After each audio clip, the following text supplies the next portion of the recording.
আসসালামু আলাইকুম ওয়া রাহমাতুল্লাহি ওয়া বারাকাতুহু।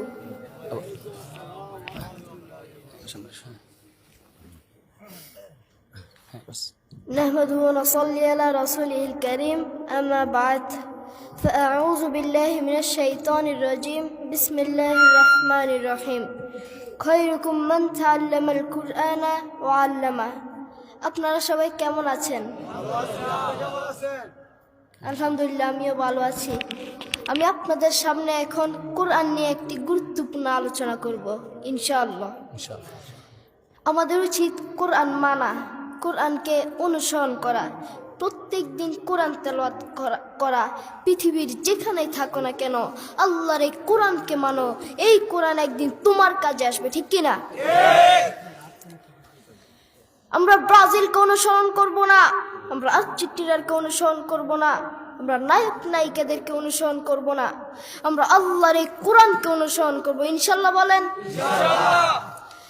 কোরআন যেমন আমাদের একটি মর্যাদাময় গ্রন্থ, তেমনি যে কোরআন শিখে এবং অন্যকে শিক্ষা দেয় সে একজন মর্যাদাবান। রাসূল সাল্লাল্লাহু আলাইহি ওয়াসাল্লাম বলেন, খায়রুকুম মান তাআল্লামাল কুরআনা ওয়া আল্লামা।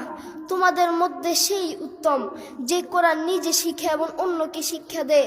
আপনাকে বলছি যুবক, আপনি আল্লাহর দেয়া চোখ দিয়ে মোবাইলে অশ্লীল ভিডিও দেখতে পারেন, আপনি আল্লাহর দেয়া চোখ দিয়ে মোবাইলে খারাপ ভিডিও দেখতে পারেন, নাটক সিনেমা দেখতে পারেন, কিন্তু আপনি আল্লাহর দেয়া চোখ দিয়ে একবার আল্লাহর এই কোরআনটা ধরে দেখেন নাই। আপনার মতো নাফরমান ছেলে আসমানের নিচে জমিনের উপরে আর একজন হতে পারে না, ঠিক কিনা? আপনি মা আপনার ছেলেকে একটু পাশে বসিয়ে জিজ্ঞেস করেন আপনি আপনার ছেলেকে, বাবা তুমি সারাটা দিন কি করেছ? আল্লাহর কোরআন পড়েছ না গেমস খেলেছ? আপনার ছেলে বলবে, মা আমি সারাটা দিন ফ্রি ফায়ার খেলেছি, পাবজি খেলেছি। ও নাফরমান ছেলে, তুমি সন্তান নয়, তুমি সন্তান নামের কলঙ্ক, ঠিক কিনা? আমেরিকার কয়েকজন মুসলমান যুবক এক খ্রিস্টানকে গিয়ে বলছে, গিভ মি 2 মিনিটস, স্যার আমাকে 2টা মিনিট সময় দেন। খ্রিস্টান বলছেন, no time, I am busy, আমার সময় নেই, আমি ব্যস্ত। যুবক বলছে, গিভ মি 1 মিনিট, স্যার আমাকে 1টা মিনিট সময় দেন স্যার। খ্রিস্টান বলছে, আচ্ছা ঠিক আছে। যুবক তার কানে হেডফোন লাগিয়ে কাবা শরীফের ইমামের তেলাওয়াত লাগিয়ে দিয়েছেন। যেই খ্রিস্টান বলেছেন 1 মিনিটের বেশি সময় নেই, সেই খ্রিস্টান রাস্তার উপরে দাঁড়িয়ে পাক্কা আধা ঘন্টা আল্লাহর এই কোরআনের তেলাওয়াত শুনেছে। চিৎকার দিয়ে বলেন আল্লাহু আকবার। আল্লাহর এই কোরআনের সুর মধুর সুর। তোমার যখন মন ভালো না থাকবে তখন আল্লাহর এই কোরআন তেলাওয়াত শুনিও, তখন তোমার মন অনেক ভালো হয়ে যাবে। সৌদি আরবের এক অন্ধ হাফেজ, তাকে ডেকে প্রশ্ন করা হলো, আল্লাহ তোমাকে চোখ দেয় নাই, তুমি না দেখে আল্লাহর এই কোরআন মুখস্থ করেছ। আল্লাহ যদি তোমাকে অল্প সময়ের জন্য চোখ দেয়, তুমি সর্বপ্রথম কি দেখবে? আল্লাহর কোরআন দেখবে, না তোমার মাকে দেখবে, না তোমার বাবাকে দেখবে, না তোমার বোনকে দেখবে? অন্ধ হাফেজ বলল, আল্লাহ আমাকে চোখ দেয় নাই, আমি না দেখে আল্লাহর কোরআন মুখস্থ করেছি।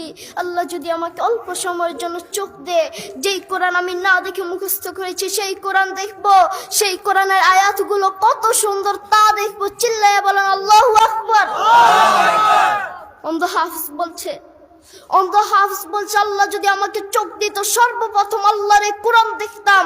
আর আমাদের দেশের যুবকদের চোখ থাকতেও তারা আল্লাহর এই কোরআন পড়ে না, বরং ব্রাজিল আর্জেন্টিনার খেলা দেয়, ঠিক কিনা? কার জন্য নিজের জীবনটা দিয়ে দিতেছ পৃথিবীতে? কার জন্য? ব্রাজিল আর্জেন্টিনার জন্য নিজ জীবনটা দিয়ে দিতেছ। কি হবে ব্রাজিল দিয়ে? কি হবে আর্জেন্টিনার দিয়ে? কি হবে নায়ক নায়িকাদেরকে দিয়ে?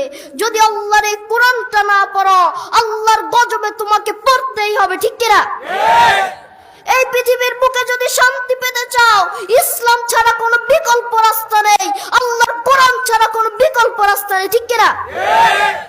আল্লাহ তাআলা আমাদের সবাইকে বুঝার তৌফিক দান করুন। ওয়া আখির দাওয়ানা আলহামদুলিল্লাহি রাব্বিল আলামিন। ওয়াসসালামু আলাইকুম ওয়া রাহমাতুল্লাহি ওয়া বারাকাতুহু।